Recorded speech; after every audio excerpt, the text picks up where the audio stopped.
Başbakan Erdoğan Çin'e gidiyor, gitmeden önce Konya'da havaalanında bir basın toplantısı düzenliyor. Şu sıralarda izliyoruz. Devam ediyorlar. Ancak Filyos çayının tabii debisi çok yüksek. Görüş de maalesef yok. Tüm bu menfi koşullara rağmen arama çalışmalarını oradaki görevli arkadaşlarımız sürdürüyor. Kayıplara temenni ederiz ki en kısa zamanda inşallah ulaşalım. Tabii bu arada çöken köprünün kaldırma çalışmaları devam ediyor. Acaba onun altında kalan var mı diye bu çalışmalar da devam ediyor. Ben kayıplarımızın tüm aile yakınlarına sabır, metanet diliyorum.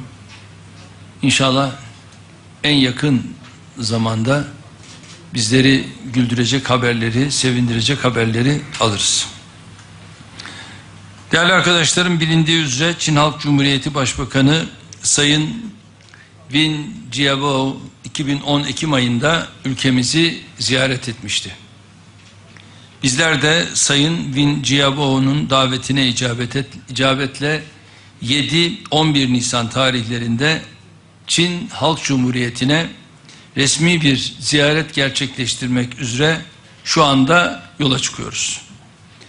Sincan Uygur Özerk Bölgesi'nin başkenti Urumçi'den başlayacak olan ziyaretimiz başkent Pekin ve Şanghay'la devam edecek, son bulacak. Ülkemizden Çin Halk Cumhuriyeti'ne başbakan düzeyindeki son ziyaret 27 yıl önce gerçekleştirilmişti. Bu açıdan gerçekleştireceğimiz bu ziyaret ikili ilişkilerimiz için ayrı bir önem taşıyor. Hepinizin bildiği üzere Çin Halk Cumhuriyeti siyasi ve ekonomik gücüyle uluslararası plandaki konumunu pekiştiriyor.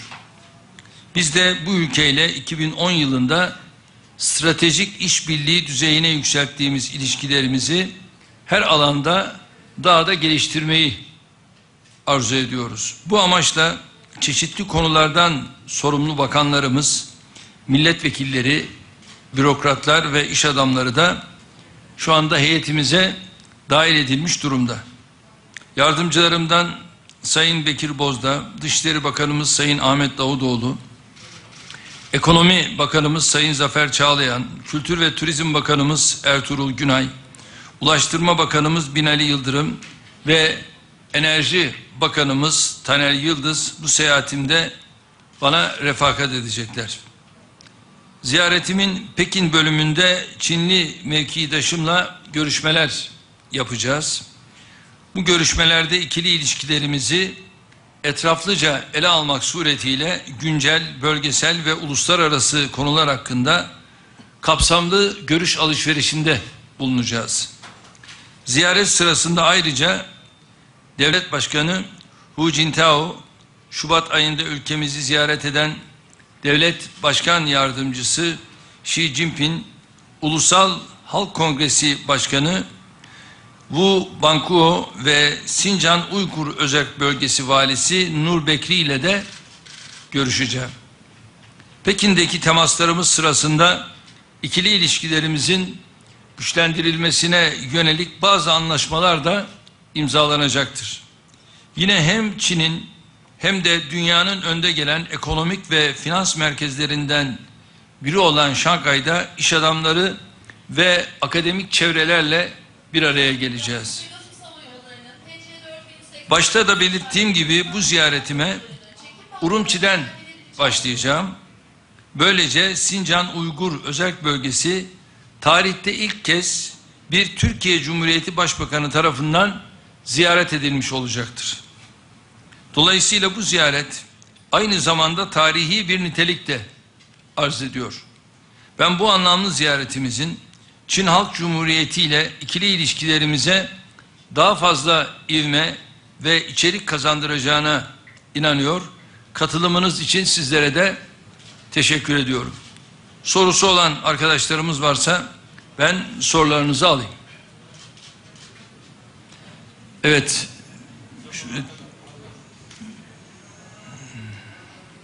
Efendim, A Haber'den Lamia Ayhan.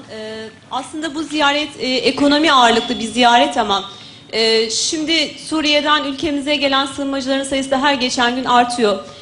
Çin özellikle Birleşmiş Milletler kararını veto eden Suriye konusundaki 2 ülkeden birisi. Siz bu ziyaretinizde yine Suriye konusu gündeme gelecek mi? Oradaki insanlık dramını yine anlatacak mısınız? Bu konudaki değerlendirmenizi alabilirsem.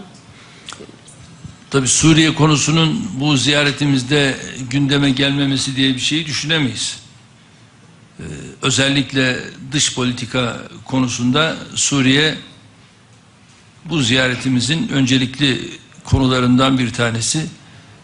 Dışişleri Bakanımızın da bu ziyarette yanımızda olması zaten bu nedenledir. Orada tabii ki bunu görüşeceğiz. Ve bildiğiniz gibi şu anda ülkemize gelen Suriyeli kardeşlerimizin sayısı 24.000'i bulmuş durumda. Ve bu artık artarak devam ediyor. Biz tabii bir taraftan tedbirlerimizi alıyoruz. Kapılarımızı kapamak diye bir düşüncemiz de yok. Fakat Birleşmiş Milletler'in elini daha sıkı tutması lazım. Özellikle Kofi Annan'ın elini çok ama çok sıkı tutması lazım. Ve 10 Nisan tarihi diye bir tarihi açıkladı. Bu süreci yakın takibi alması gerekir diye düşünüyorum, inanıyorum. Biz de tabii ki 10 Nisan'a kadar bu süreci sabırla, metanetle takip edeceğiz. 10 Nisan'dan sonra da tabii atacağımız adımları da uygulamaya koyacağız.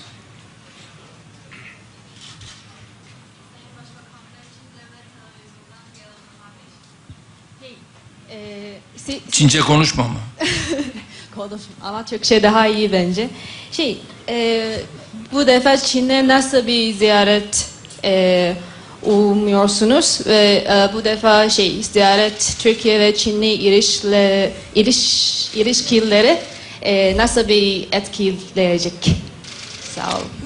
Ben çok teşekkür ediyorum. Son dönemlerde bildiğiniz gibi Çin'le aramızdaki ziyaretler Cumhurbaşkanımız dahil olmak üzere üst düzeyde çok önemli bir aktivite kazanmış vaziyette. Bakanlıklar arası ilişkiler çok iyi bir konumda ve G20'de birlikte olmamız hasebiyle burada yaptığımız görüşmeler, çalışmalar var ve biz de bu ziyarette çok geniş katılımlı bir iş adamları grubuyla Çin'e gidiyoruz ve orada Çinli iş adamlarıyla arkadaşlarımızın sektörel bazda ikili görüşmeleri olacak ve Türkiye'deki Çin yatırımları olsun, Çin'deki Türk yatırımları olsun, müşterek 3. ülkelerde yatırımlar yapabilir miyiz? Bunların üzerinde duracağız ve tabii Çin'le özellikle gerek askeri, gerek siyasi, gerek ekonomik, ticari alanlarda bundan sonraki süreçte neler yapabiliriz? Bunları inşallah değerlendirme fırsatımız olacak.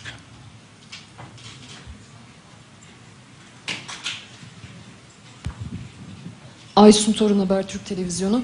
İç politikaya ilişkin bir sorum olacak efendim müsaadenizle. 12 Eylül davası başladı ve ilk karar olarak da tutuklama talepleri reddedildi. Öncelikle nasıl yorumlarsınız?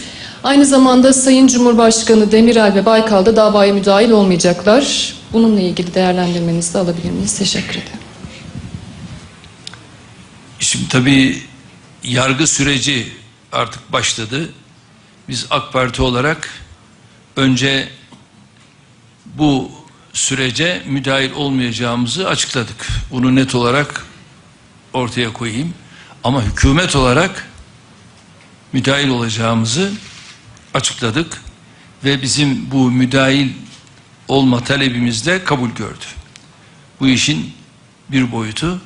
Diğeri ise yargı sürecine müteallik olduğu için bu sürece yönelik benim herhangi bir fikir beyan etmem doğru olmaz.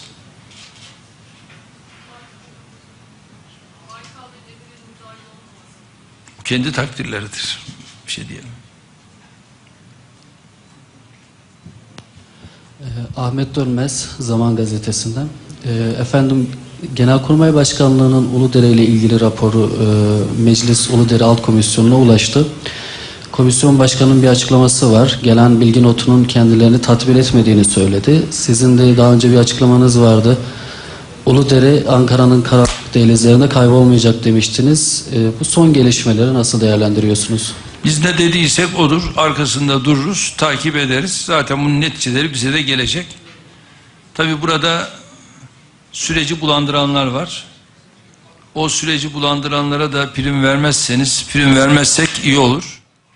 Çünkü İnsan Hakları Komisyonu'nun başkanı konuşmadan maalesef orada gerek ana muhalefet partisinin temsilcisi, gerekse BDP'nin temsilcilerinin konuşmaları tabii bir defa komisyon çalışmalarına, komisyon çalışmaları mevzuatına ters şeylerdir. Ve bunlar şık da değil. Ve gelen rapor nedir, ne değildir? Benim bile şu anda daha henüz bundan bilgim yok. Ve bunlar, evet, ve bunlar henüz kesinleşmiş, net, nihai raporlar değil.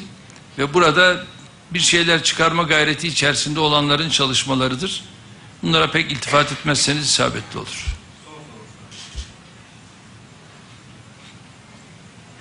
Efendim, Doğu Türkistan'a, Urumçi'ye tarihi bir ziyaret yapacaksınız. 2009 yılında orada vahşete varan olaylar yaşanmıştı. Siz de bu konuda rahatsızlığınızı dile getirmişsiniz. Muhataplarınıza bu konuyla ilgili görüşlerinizi, beklentilerinizi iletecek misiniz? Bir de efendim, bugün Brunei Sultanı ile bir görüşmeniz oldu.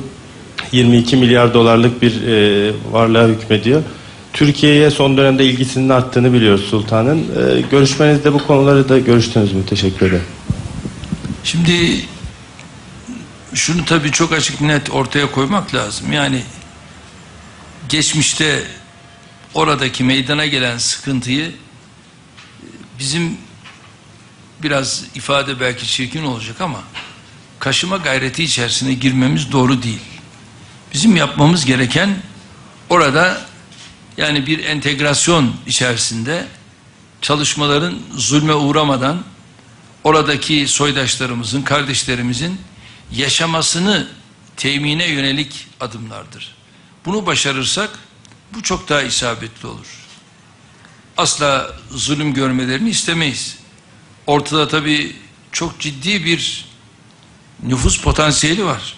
Yani Urumçi'deki soydaşlarımızın, Uygur Türklerinin o bölgedeki nüfusu belli.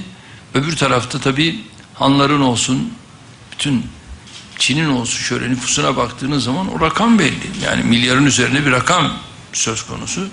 Ama onların orada huzur içinde yaşamalarını temine yönelik biz ne yapabiliriz Türkiye olarak? Bunun üzerinde durmak lazım. Ve tabii birçok Çin dışına kaçanlar veya orada farklı muameleye tabi tutulanlar, bunlar üzerindeki değerlendirmeler isabetli olur. Ve entegrasyon içerisinde asimile edilmeden o insanların, soydaşlarımızın orada yaşamalarının temini sağlanabilirse işte en isabetli yol budur diye düşünüyorum. Brunei Sultanı ile olan görüşmemize gelince tabii aramızdaki şu anda mevcut ticari ilişkilerin boyutu çok çok düşük. Yani 8 milyon dolarlık bir ticari ilişki söz konusu. Fakat Türkiye'deki şu anda mevcut yatırımlarının Brunei Sultanı'nın her geçen gün artmaya başlaması o isabetli bir gelişme ve bu konuda da kararlı olduğunu doğrusu gördüm. Kendisiyle aynı zamanda gerek Suriye'deki gelişmeler olsun, gerek dünyadaki uluslararası gelişmeler olsun, bunları görüşme fırsatımız oldu ve Türkiye'ye olan muhabbetini, sevgisini kendisinden tabii ayrıca dinledik. Daha sonra ailece geleceğini, ama bu gelişte de İstanbul'a işte 2 gün ayırmak suretiyle İstanbul'u daha yakından tanımak, gezmek, bunu arzu ettiğini filan söylediler. Ve tabii biz de kendilerine aramızdaki bu ticari ilişkileri daha da artırmanın önemi üzerinde durduk. Temenni ederim ki oralara bizim de yapacağımız ziyaretlerle, iş adamlarımızın yapacağı ziyaretlerle bunu süratle geliştiririz. Peki, çok teşekkür ediyorum arkadaşlar.